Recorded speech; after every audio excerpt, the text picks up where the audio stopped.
오늘은 광복 기념주일입니다. 예전부터 8.15를 즈음해서 드리는 광복 기념주일은 우리 민족이 일제강점기에서 건진받은 사건들을 돌아보고 그 가운데 역사하셨던 하나님의 섭리와 하나님의 계획을 묵상하는 시간이었습니다. 36년이라고 하는 시간 동안 우리 민족이 갖고 있었던 고난과 아픔은 후손들로 하여금 잊지 않고 기억해야 될 교훈으로 자리 잡고 있습니다.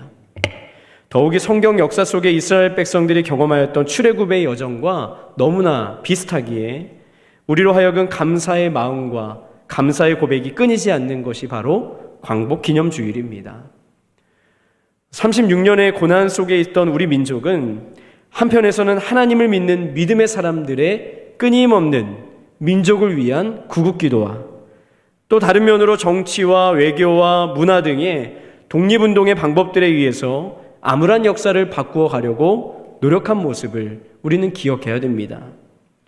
마침내 1945년 8월 15일 이 민족이 그 고난으로부터 해방되어지는 놀라운 역사를 경험하게 됩니다. 눈물의 기도로 부르짖었던 선조들의 신앙, 그리고 간절함 가운데 결국에는 버림받지 아니하고 하나님의 섭리를 통해 자유민족이 된 줄로 믿습니다. 신앙적으로 볼 때에 이러한 믿음의 선조들의 간구와 기도를 통한 결과임에 틀림없습니다. 그러나 역사적으로 본다면 이 8.15 해방에 결정적인 역할을 미친 사건이 있었습니다.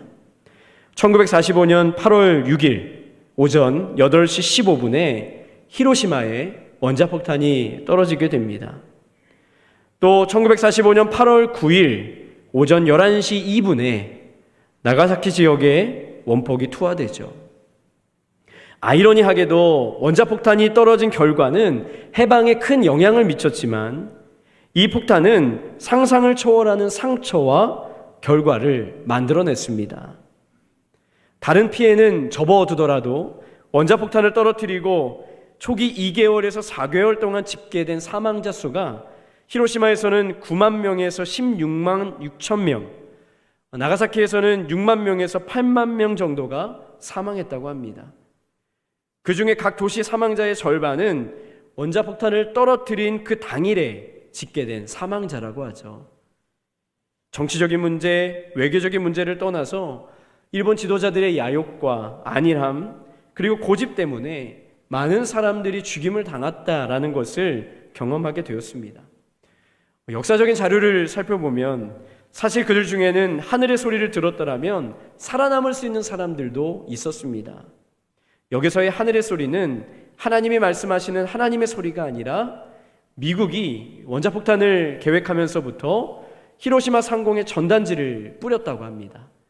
그러면서 피난 가기를 원하는, 속어로 이야기하면 삐나라고 이야기하는 것들을 뿌렸다고 합니다. 사진을 보게 되면 저것이 그때 뿌렸던 전단지의 모습인데 내용을 요약하면 이렇습니다.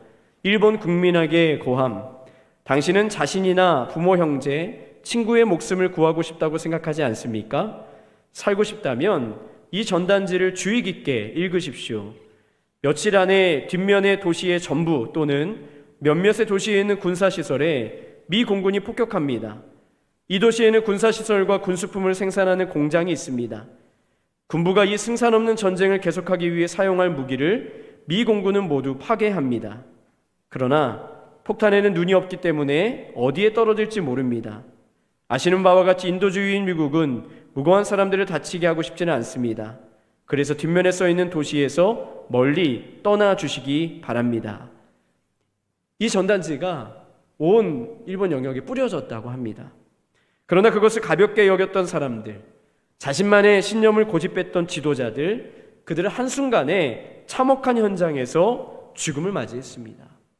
만약에 그들이 전단지의 경고를 들었다면 지도자 중에 한 명이 큰 위험이구나 라고 생각해서 피하게 했더라면 피해자가 그렇게 많지는 않았을 것입니다.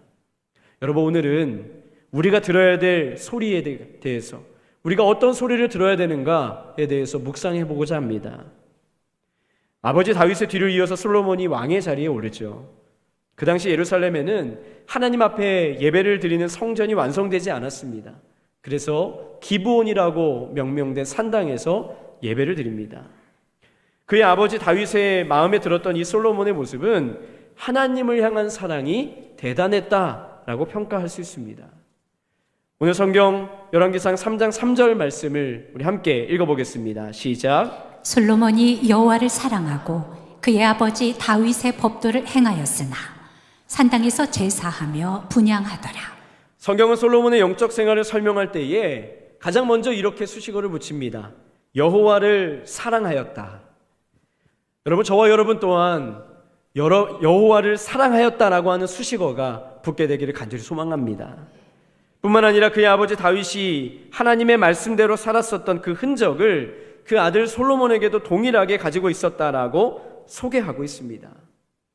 아버지 다윗이 예배를 대하는 자세를 솔로몬은 잘 보았기 때문에 예배를 드린다라고 하는 것은 솔로몬에게 있어서 가장 위대한 것이고 가장 탁월한 것이고 가장 귀한 것으로 여겨졌습니다. 그래서 그가 하나님 앞에 예배를 드릴 때는 가볍게 드리는 예배가 아니라 가장 최고의 가치를 드리는 가장 최선의 모습으로 예배를 드렸습니다. 그것에 대한 증거로 말씀은 이야기하죠. 솔로몬은 1000번제를 드렸더라. 이 번제라고 하는 것은 하나님 앞에 드려지는 제물을 가지고 와서 그 제물을 각을 뜹니다. 그리고 불 위에 얹고 태워서 드리게 되는 것이죠. 그런데 솔로몬이 1000번제를 드렸다라고 이야기했을 때에 어떤 학자들은 1000일 동안 드렸다, 또 어떤 학자들은 며칠 동안에 드려진 번제가 1000마리의 제사 제물이다 라고 이야기합니다. 하지만 가장 신빙성 있는 해석은 하루 동안 1000마리의 제물을 드렸다라고 하는 것이죠. 여러분 생각해 보십시오. 기브온 골짜기가 얼마나 풍성했을까요? 얼마나 분주했을 것이고 얼마나 많은 사람들이 그곳에 왔겠습니까? 하나님 앞에 드려지는 번제물을 가지고 오는 사람이 있겠고, 그 번제물을 잡는 사람이 있고, 또 그 번제물을 태우는 사람이 있고, 그 나머지 것들을 마무리하는 사람들이 있었다는 겁니다. 그 규모를 생각해 보면 우리가 상상하는 그 이상으로 대단히 준비된 예배를 우리 솔로몬은 드렸습니다. 여러분, 솔로몬의 기브온 산당에서 드려지는 이 예배와 오늘의 우리가 드리는 예배의 모습과 비교를 해본다면 여러분 어떻게 평가받을 수 있을까요? 여러분 준비된 예배를 드리고 계십니까? 아니면 의무적으로 드리는 예배를 드리고 계십니까? 의무적으로 드리는 예배와 자발적으로 감사와 감격에서 드려지는 예배는 전혀 다르다라고 하는 것을 우리는 경험하게 됩니다. 여러분 오늘 우리의 삶의 현실 가운데 예배를 드리는 데 있어서 때로는 불편하게 하거나 힘들게 하거나 때로는 예배 자체를 부정하는 듯한 상황들이 우리를 둘러싸고 있을 때도 있습니다. 그때마다 사랑하는 성도 여러분, 하나님은 세상에 모든 사람이 예배하길 원하신다라고 하는 그 믿음을 가지고 나오시기를 간절히 소망합니다. 그렇기 때문에 우리는 땅끝까지라도 가서 복음을 전하라고 주님은 말씀하셨죠. 하나님은 세상의 모든 사람의 예배를 드리길 원합니다. 그러나 우리가 기억해야 될 것이 있다면 모든 사람이 드리는 예배를 받으시는 분은 아니시다라고 하는 겁니다. 하나님은 어떤 예배를 받으시느냐? 신령과 진정으로 드리는 예배, 예배를 위해서 마음을 다해 준비하는 예배, 마음을 온전히 쏟고 성결하고 정결하게 드리는 예배를 하나님이 받으시는 줄로 믿습니다. 이 예배라고 하는 단어의 어원을 보게 되면 헬라어로 프로스키네오입니다. 절하다, 꿇어 엎드리다 라고 하는 의미를 가지고 있습니다. 내가 가장 존귀하게 여기는 대상에 대해서 무릎을 꿇고 나아가는 것, 그것이 바로 프로스키네오입니다. 여러분은 저와 여러분의 예배가 하나님 앞에 겸손함으로 무릎을 꿇는 예배가 되기를 간절히 소망합니다. 하나님만이 예배의 대상이시고 하나님만이 우리 예배를 인도하시는 분이시고 예배의 주인이십니다라고 고백하는 저와 여러분이 되기를 간절히 소망합니다. 오늘 말씀을 보면 이렇게 정성으로 드려졌던 솔로몬의 예배를 하나님께서 받으시고 하나님께서 꿈에 나타나셔서 말씀하십니다. 우리 5절 말씀을 함께 읽어보겠습니다. 시작. 기브온에서 밤에 여호와께서 솔로몬의 꿈에 나타나시니라. 하나님이 이르시되 내가 네게 무엇을 줄고 너는 구하라. 하나님께서 밤에 솔로몬을 찾아오셔서 꿈에 말씀하시죠. 내가 내게 무엇을 줄고 너는 구하라 라고 말씀하십니다. 여러분, 솔로몬처럼 예배를 잘 드리고 하나님의 음성을 들으면 너무 행복할 것 같습니다. 그러나 우리는 예배를 드릴 때마다 솔로몬이 받았던 그 하나님의 영광, 하나님의 은혜만 바라보고 그 응답만 얻기 위해 예배를 드리는 그런 마음에서 벗어나야 됩니다. 우리는 하나님의 자녀로서 마땅히 예배를 드려야 되고 당연히 예배를 드려야 되는 것, 그것이 바로 우리의 의무인 것이죠. 온전한 예배를 드리는 것으로 예배자의 의무와 역할은 다한 것입니다. 응답하시고 반응하시고 우리에게 후히 주시는 것은 하나님의 영역이고 하나님의 주권인 줄로 믿습니다. 예배를 드리면서 하나님께서 어떻게 응답하실까? 하나님이 응답하지 않으실 수도 있겠다라고 하는 고민을 우리는 할 필요가 없다라고 하는 것이죠. 우리는 당연한 예배자이기 때문입니다.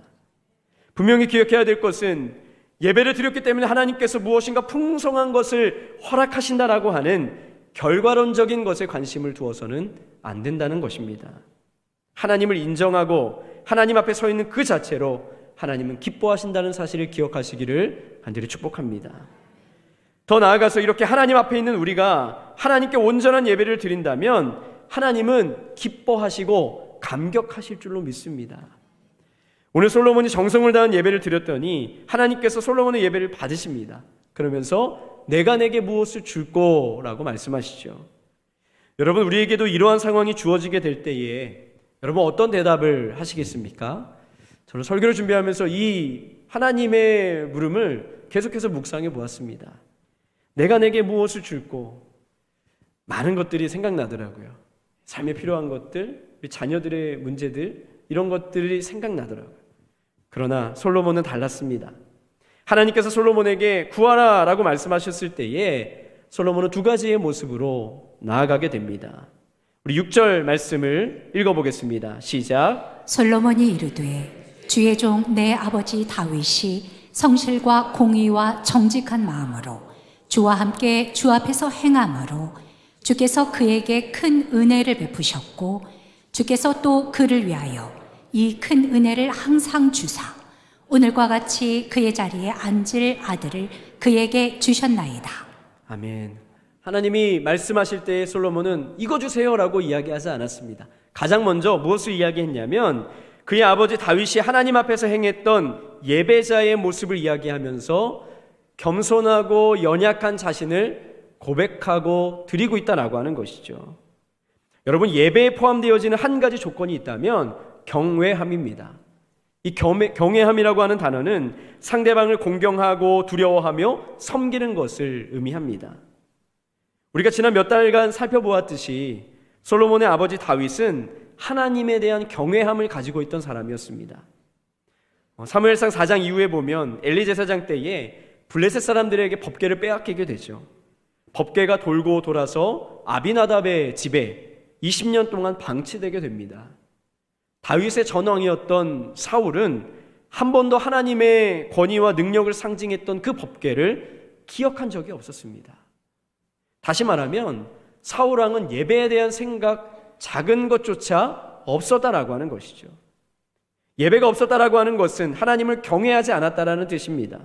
하나님을 경외하지 않았음은 하나님을 무시했다라고 하는 것이죠. 그러나 인간적으로 연약하고 부족함이 많았던 다윗은 그럼에도 불구하고 하나님 앞에 하나님을 경외함과 하나님 앞에 예배드림을 갈망했습니다. 사무엘하 6장에 보면 그토록 오랫동안 방치했던 하나님의 법궤를 그의 궁으로 옮겨오게 됩니다. 옮기는 과정에서 불상사가 일어났을 때에 석 달을 멈추고 있다가 다시 그의 궁으로 옮겨오게 되죠. 그때 그는 충분히 왕복을 입을 수도 있었습니다. 그러나 다윗이 선택한 옷은 에봇이었죠. 에봇은 하나님을 경외하는 진정한 예배자의 모습을 상징하는 옷이었습니다. 여러분, 다윗은 예배자의 겸손함을 가지고 있었습니다. 예배는 하나님 앞에서 나를 낮추는 행위가 바로 예배입니다. 하나님 앞에서 나를 돌아보고 연약하고 부족한 모습으로 전능하신 하나님을 경외하며 나아가는 이것이 바로 예배자의 겸손인 줄로 믿습니다. 오늘 우리가 예배를 드릴 때에 가져야 될 마음, 그것이 바로 예배자의 겸손의 마음인 줄로 믿습니다. 오늘 우리가 드리는 예배의 모습이 어떤가요? 오랫동안 타성에 젖은 의무감만 있는 예배의 모습은 아닌지 여러분 점검해 보시길 바랍니다. 아니면 하늘을 우러러 얼굴을 들지 못할 정도로 자기 자신의 연약함을 토로했던 간절한 세리의 예배의 모습, 그 모습으로 나아가고 있는지 여러분 점검해 보시기 바랍니다. 바라기는 저와 여러분의 예배가 하나님 앞에 겸손함으로 연약함을 고백하고 진정으로 하나님 앞에 드리는 예배가 되기를 간절히 소망합니다. 다윗을 통해 겸손한 예배를 배웠던 솔로몬과 같이 오늘 우리가 드리는 이 겸손한 예배가 우리에서 머무르는 것이 아니라 우리 다음 세대들에게 이어져야 될 줄로 믿습니다. 우리에서 끝나면 안 됩니다. 우리의 예배가, 우리의 신앙이, 우리의 예배의 모습과 마음가짐이 우리 자녀들에게 계속해서 이어져야 되는 것이죠. 내 아버지 다윗이 성실과 공의와 정직한 마음으로 주와 함께 주 앞에서 행함으로 라고 말하면서 그 아버지의 예배를 기억했고 그 아버지의 삶을 기억하며 고백하고 있습니다. 그래서 솔로몬은 자신을 가리킬 때에 작은 아이다 라고 고백하고 있죠. 하나님께서 말씀하시기를 무엇을 줄까 라고 했을 때 솔로몬이 하나님 앞에 드러내는 표현은 저는 작은 아이입니다. 출입할 줄도 모르는 작은 자입니다 라고 고백하고 있습니다. 사랑하는 성도 여러분, 예배는 겸손함임을 다시 한번 기억하시기를 주님의 이름으로 축복합니다. 하나님 앞에 우리의 연약함, 우리의 부족함을 고백하시길 바랍니다.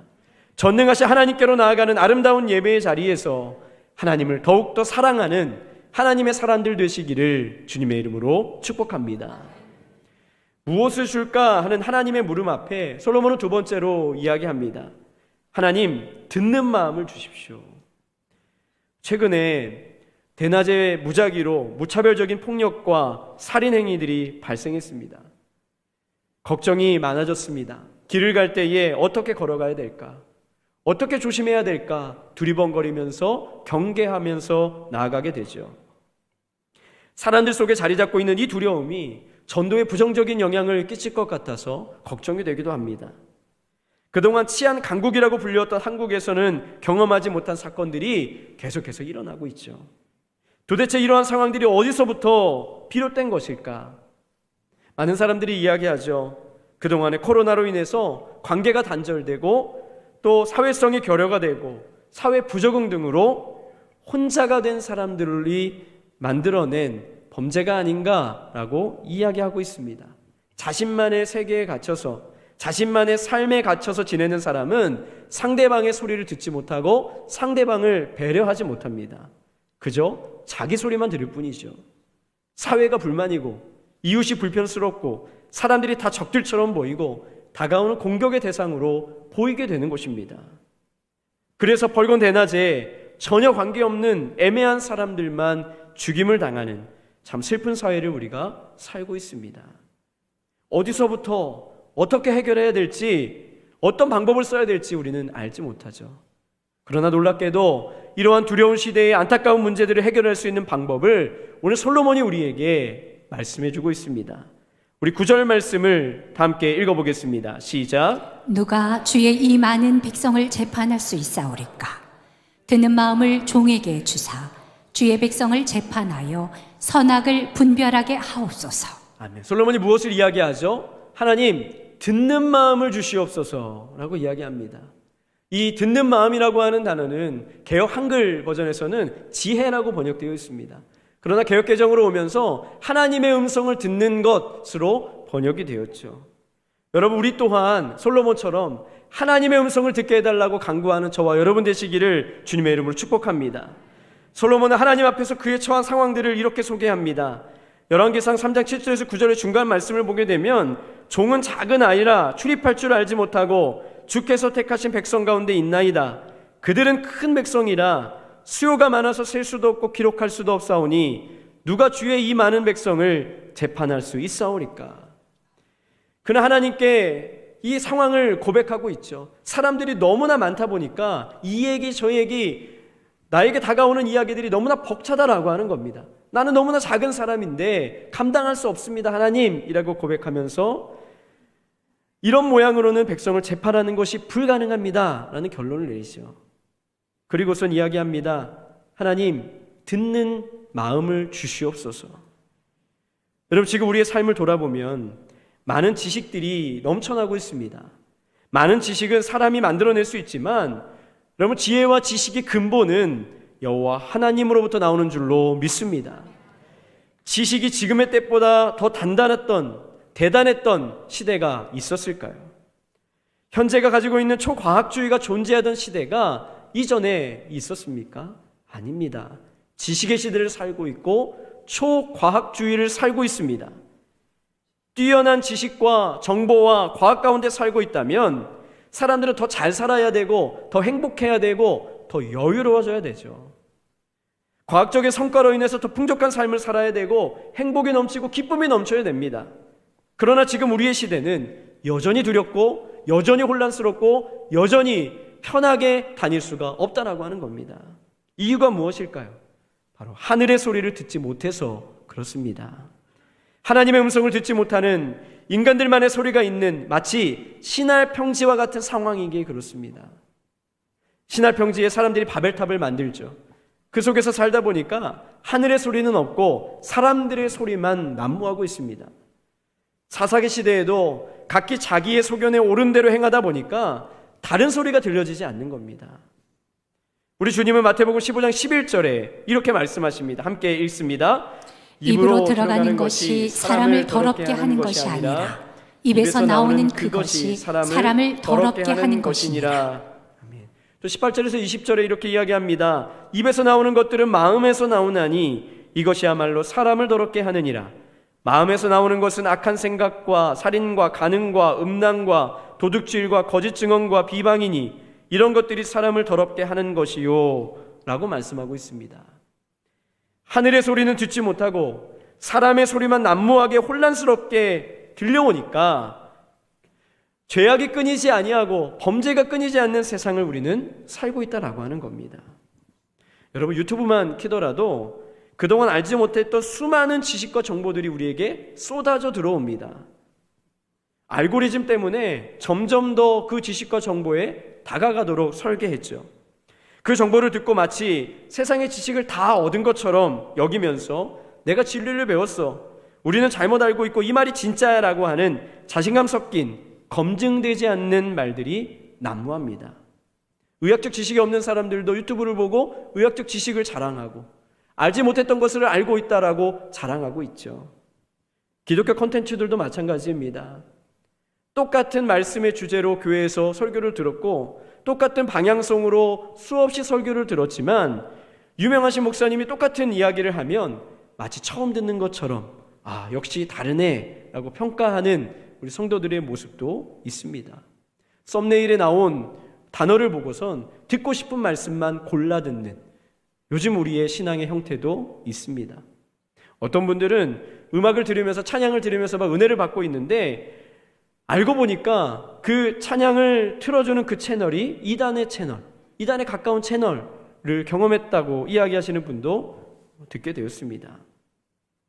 여러분, 내 귀에 들리는 대로, 내 마음에 인정하기 좋은 대로 사람들의 말에 귀를 기울여서는 안 되는 줄로 믿습니다. 왜냐하면 사람은 누구나 죄성을 가지고 있기 때문입니다. 그래서 바울은 로마서 3장 13절에서 15절에 이렇게 이야기합니다. 함께 읽습니다. 그들의 목구멍은 열린 무덤이요 그 혀로는 속임을 일삼으며 그 입술에는 독사의 독이 있고 그 입에는 저주와 악독이 가득하고 그 발은 피 흘리는 데 빠른지라. 바울은 이야기합니다. 헬라인이나 유대인이나 모든 사람들은 다 똑같은 죄인이다. 어떤 죄인이냐? 그 혀로는 속임을 이야기하고 그 입술에는 독이 있고 저주와 악독이 가득하다라고 이야기합니다. 여러분, 오늘의 시대는 하늘의 소리를 들으려는 시대가 아닙니다. 사람들의 소리에 귀 기울이고 있고 사람들이 어떻게 평가할까, 사람들이 어떻게 이야기할까에 더 주의를 기울이는 그런 시대를 우리가 살고 있죠. 시편 14편 1절에 어리석은 자는 그의 마음에 이르기를 하나님이 없다 하는도다 라고 이야기하고 있습니다. 하나님의 소리가 들리지 아니하고 사람의 소리만 들리는 이 시대. 그러나 놀랍게도 오늘 솔로몬은 하늘의 말씀을 듣는 마음을 달라라고 소원하고 있습니다. 사랑하는 성도 여러분, 오늘 우리는 어떤 마음으로 어떻게 예배를 드리며 삶을 살아가고 있습니까? 솔로몬이 고백했던 것처럼 하나님, 하나님의 말씀을 듣는 마음을 주시옵소서라고 고백하는 저와 여러분 되기를 간절히 소망합니다. 내 안에 갇혀서 내 소리만, 또 옆에서 들리는 사람들의 소리에만 귀 기울이는 것이 아니라 하나님의 말씀, 하나님의 소리에 귀를 기울이고 나의 모든 감각을 하나님께 두며 하나님의 음성을 듣는 그 마음을 소유하는 저와 여러분 되시기를 축복합니다. 하늘의 소리를 듣기 원한다는 솔로몬의 대답에 대해서 하나님은 얼마나 흡족하셨을까요? 그래서 하나님은 지혜롭고 총명한 마음뿐만 아니라 부귀와 영화도 덤으로 주셨습니다. 이제 모든 마음들이 무너져 일어설 기운조차 없는 시대에 솔로몬처럼 하나님의 음성을 더 듣기 원하는 이 시대의 진정한 예배자들이 되시기를 주님의 이름으로 축복합니다. 말씀을 정리하겠습니다. 하나님은 우리를 겸손함과 경외함으로 신령과 진정으로 예배하는 예배자로 부르셨습니다. 예배를 소중히 여겼던 솔로몬에게 하나님은 꿈에서 물으시죠. 내가 내게 무엇을 줄꼬? 그때 솔로몬은 대답합니다. 이미 아버지를 통해 예배의 모습을 배웠기에 저는 하나님 앞에 연약한 자입니다. 겸손하게 고백합니다. 또한 세상의 이야기가 아닌 하늘의 말씀을 듣는 마음을 달라라고 하나님 앞에 간구하고 있죠. 여러분, 한 주를 시작하는 이 귀한 시간, 겸손하게 하나님의 말씀을 듣는 지혜를, 지식을 소유하시기를 주님의 이름으로 축복합니다. 또한 그 지혜와 지식의 근본 대신 여호와를 경외하며 하나님의 음성을 듣길 원합니다라고 날마다 고백하며 나아가는 저와 여러분의 삶이 되시기를 주님의 이름으로 축복합니다. 아무쪼록 이 더운 시기에 하나님의 음성을 들으며 모든 것이 하나님의 은혜입니다라고 고백하는 복된 한 주가 되시기를 주님의 이름으로 축복합니다.